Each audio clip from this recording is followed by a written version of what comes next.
One night all the animals at Mr. Jones' Manor Farm assemble in a barn to hear old Major, a pig, describe a dream he had about a world where all animals live free from the tyranny of their human masters. Old Major dies soon after the meeting, but the animals, inspired by his philosophy of animalism, plot a rebellion against Jones.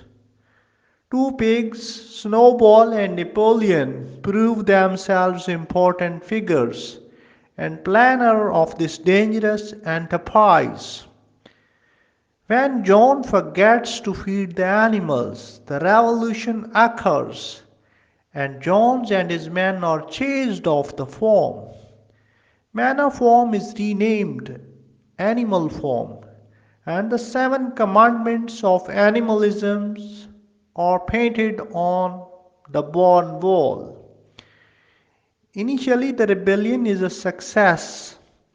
The animals complete the harvest and meet every Sunday to debate farm policy. The pigs, because of their intelligence, become the supervisor of the farm. Napoleon proves to be a power hungry leader who steals the cow's milk and a number of apples to feed himself and other pigs. He also enlists the services of Squealer, a pig with the ability to persuade the other animals that pigs are always moral and correct in their decisions. Later that fall, Jones and his men return to animal form and attempt to retake it. Thanks to the tactics of Snowball, the animals defeat Jones in what thereafter becomes known as the Battle of the Cowshed. Winter arrives, and Molly, a vain horse, concerned only with ribbons and sugar, is lured off the farm by another human. Snowball begins drawing plans for a windmill, which will provide electricity and thereby give the animals more leisure time. But Napoleon vehemently opposes such a plan on the grounds that building the windmill will allow them less time for producing food. On the Sunday that the pigs offer the windmill to the animals for a vote, Napoleon summons a pack of ferocious dogs who chase Snowball off the farm forever. Napoleon announces that there will be no further debates. He also tells them that the windmill will be built after all, and lies that it was his own idea stolen by Snowball. For the rest of the novel, Napoleon uses Snowball as a scapegoat on whom he blames all the animals' hardship. Much of the next year is spent building the windmill. Boxer, an incredibly strong horse, proves himself to be the most valuable animal in this endeavor.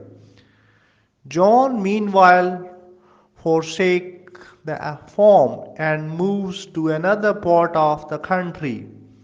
Contrary to the principles of animalism, Napoleon hires a solicitor and begins trading with neighboring farms.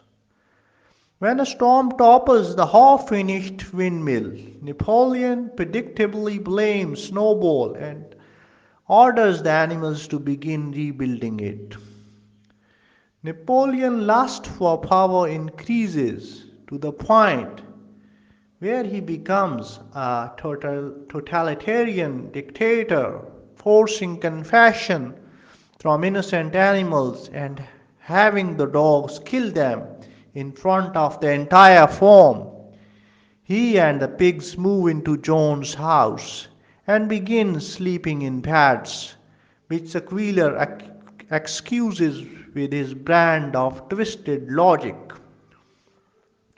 The animals receive less and less food, while the pigs grow fatter. After the windmill is completed in August, Napoleon sells a pile of timber to Jones. Frederick, a neighboring farmer who pays for it with forged banknotes. Frederick and his men attack the farm and explode the windmill, but are eventually defeated, as more of the seven commandments of animalism are broken by the pigs. The language of the commandments is revised. For example, after the pigs become drunk one night, the commandment, no animal shall drink alcohol, is changed to, no animal shall drink alcohol to excess. Boxer again offers his strength to help build a new windmill, but when he collapses, exhausted, Napoleon sells the devoted horse to an acre, a glue piler.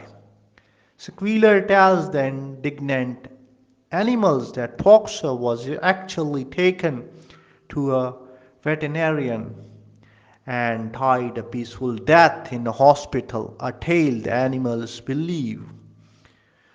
Years pass and Animal Farm expands its boundaries after Napoleon purchases two fields from another neighboring farm, Pilkington.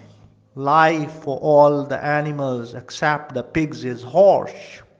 Eventually, the pigs begin walking on their hind legs and take on many other qualities of their former human oppressors.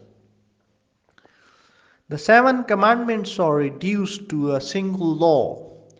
All animals are equal, but some are more equal than others. The novel ends with Pilkington sharing drinks with pigs in John's house. Napoleon changes the name of the farm back to Manor Farm and quarrels with Pilkington during a card game in which both of them try to play the ace of spades. As other animals watch the scene from outside the window, they can't tell the pigs from the humans.